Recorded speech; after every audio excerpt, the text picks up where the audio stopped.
चुनाव आयोग ने बिहार मतदान की तारीखों का ऐलान कर दिया है। बिहार में इस बार चुनाव का समय बढ़ा दिया गया है। इस बार चुनाव के लिए मतदान सुबह 7 बजे से शाम 6 बजे तक होगा।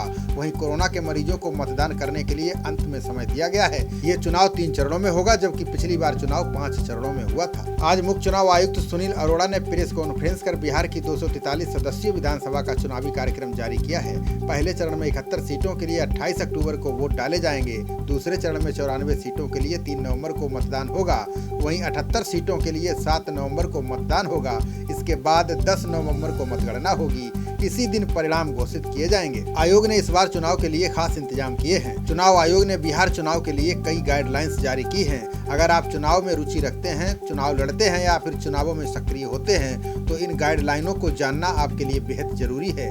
चुनाव आयोग ने कहा है कि सोशल मीडिया का दुरुपयोग नहीं किया जा सकेगा। अगर ऐसा करते हुए कोई पकड़ा गया तो सख्त कार्रवाई की जाएगी।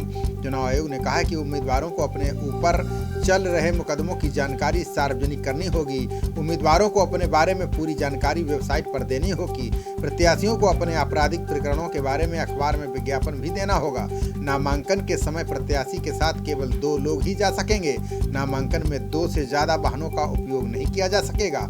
इस बार नामांकन ऑनलाइन भी किया जा सकता है। चुनाव प्रचार को लेकर भी मुख्य चुनाव आयुक्त ने गाइडलाइन जारी की है। उन्होंने कहा है कि चुनाव वर्चुअल होगा। प्रचार के दौरान प्रत्याशियों पर किसी से भी हाथ मिलाने से मनाही होगी। 5 से ज्यादा लोग घर जाकर प्रचार नहीं कर सकते। चुनाव प्रचार के लिए होने वाली रैलियों में सोशल डिस्टेंसिंग का पालन आवश्यक होगा। चुनाव की तारीख के ऐलान के साथ ही राज्य में आदर्श आचार संहिता लागू हो गई है। मतदान को लेकर गाइडलाइंस जारी की गई हैं। सभी मतदान केंद्र ग्राउंड फ्लोर पर बनाए जाएंगे। कोरोना संक्रमित मरीज मतदान के अंतिम घंटों में ही अपना वोट डाल सकेंगे।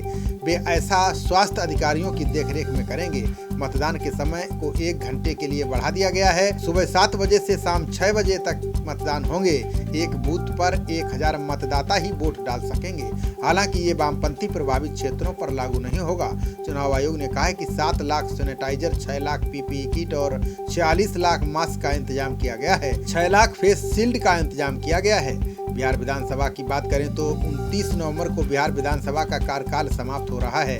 राज्य में कुल 7 करोड़ 18 लाख वोटर हैं, जिसमें महिला वोटर 3 करोड़ 39 लाख हैं। 2015 के चुनाव परिणामों पर नजर डालें तो पिछले विधानसभा चुनाव में जेडीयू और आरजेडी ने एक साथ चुनाव लड़ा था।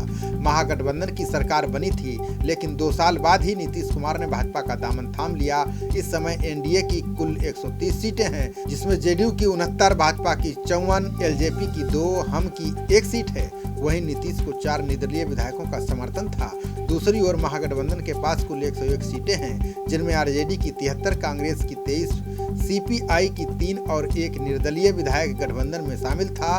वहीं 12 सीटें खाली हैं। खबरों का सिलसिला जारी रहेगा। देखते रहिए जनप्रवाद। नमस्कार।